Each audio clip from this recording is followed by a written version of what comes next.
fellow Ugandan citizens.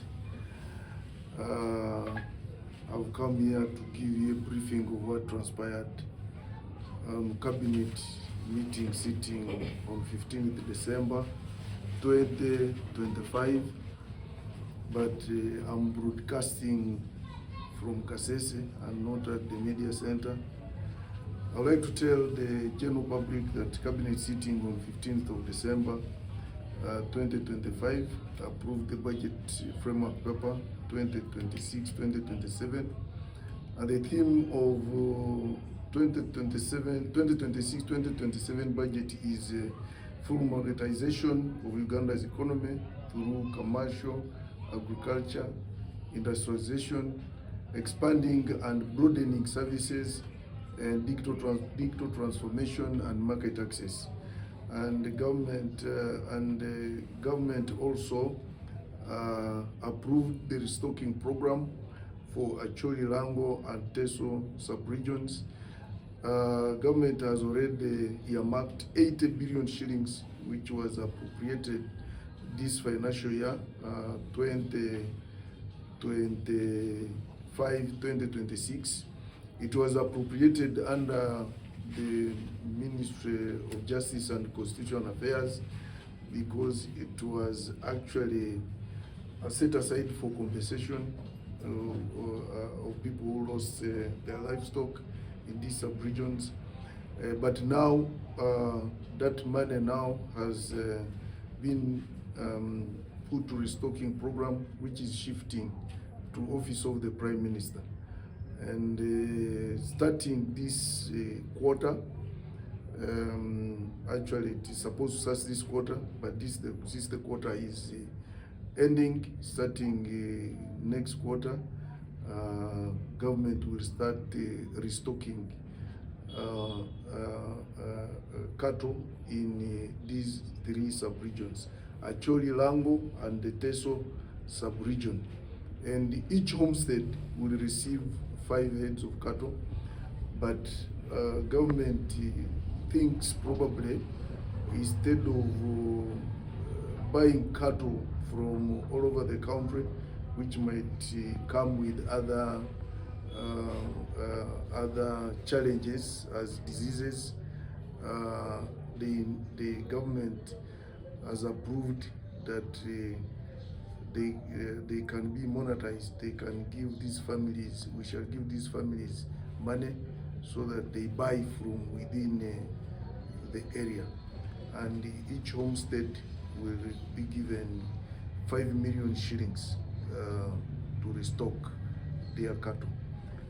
However, there are also still options of giving homesteads physical cows. And also government approved the extension of the term of office of the local council 1 and 2 and the women councils. And this is in compliance with the Constitution and the Local Government Act, Cap 138, for a period of 100, not exceeding 180 days. So the term of office of local council 1s and 2s, administrative units have been extended for another 160 days. Actually, not exceeding 180 days. That is 6 months, not exceeding 6 months. As you may recall, upon expiry of the term of office of administrative unit councils on 28th of June 2025, and upon approval of cabinet, the Ministry of Local Government extended their mandate for another period of not exceeding 180 days from the 29th of June 2025, and therefore this one expires on 30th of December 2025. But now cabinet has approved another extension of the term of office of these administrative units, and for another period not exceeding 6 months. So and this approval, this extension begins on 31st of December 2025. 2025.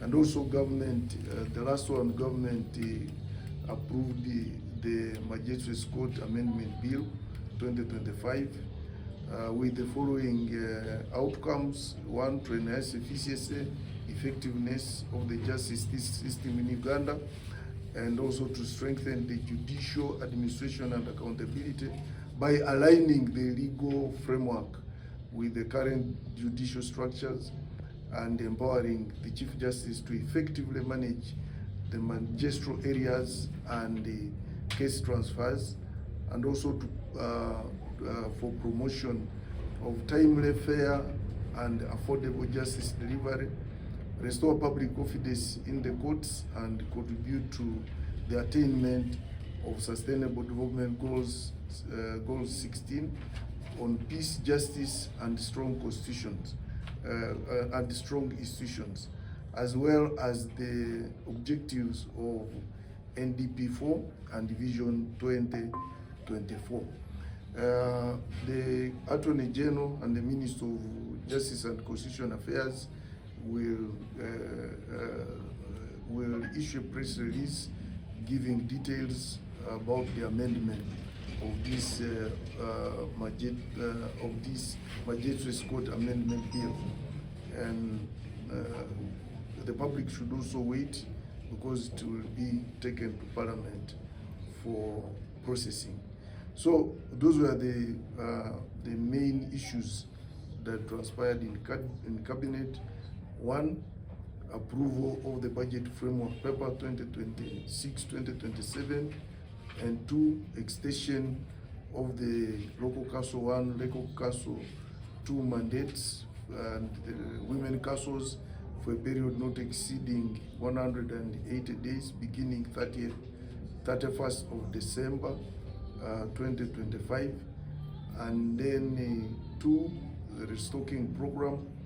We now have money, and the government has approved that program for Angole, Acholi, and Teso, and the government also approved that they can get cash instead of physical cows, so that they buy for themselves. But government will be strict on ensuring that each household which gets the cash buys the cows, and each homestead is supposed to get at least 5 cows, and then the Magistrates Court Amendment Bill 2025. That's what transpired in Cabinet.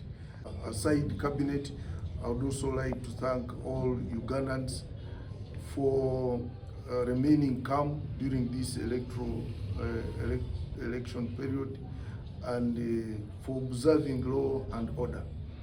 I would like to appeal to all candidates to follow the guidelines of police, and to ensure they follow the routes already agreed on, to follow the venues that already agreed on, to follow the program that they have already submitted to Electoral Commission and police, so that there is no form of confrontation. I'd also like to appeal to supporters to remain calm. Even if you are following your candidate, you should go in an orderly manner and to desist from abuses, even if you meet another group which is not in your camp.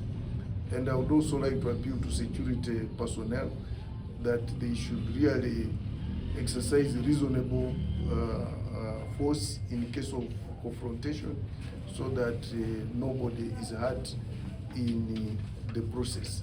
And I would also like to have observed that sometimes there are confrontations that have become a bit bloody, and which is totally uncalled for. And most of these confrontations are provocations by some of our overzealous supporters, who normally provoke security organs, and they end up into very, very bad confrontations. I'd like to appeal to all stakeholders to really exercise a lot of restraint, and to ensure they follow the guidelines that have been put across by the Electoral Commission. and also to ensure you cooperate with all security organs, and more especially the police, which is leading in maintaining law and order. There is also another development, and I think Electoral Commission has clarified that on the date of voting, vote, and after voting, you leave the polling station. At least go back home if you can, and come back at counting time at 4 o'clock to come and witness the counting. Because at we don't want the polling station to be overcrowded. Already all candidates will be having their agents, and the Electoral Commission will also be having the officials. Election observers will be having the officials. The accredited press personnel will be on the same polling station. So we feel really there will be enough people to observe and manage the elections on that polling day. So people shouldn't overcrowd on the polling station. It may cause other management issues, and therefore let us heed to the advice that has been given to Electoral Commission and the security organs to ensure after we have voted, we go home and we come back when counting begins. And I would also like to say, after counting, these statements which have been moving across or reciting the public, that after counting, if you lose, you congregate at trading centers and you march to Kampala. Please don't go into those excitements. Don't take them seriously. You should really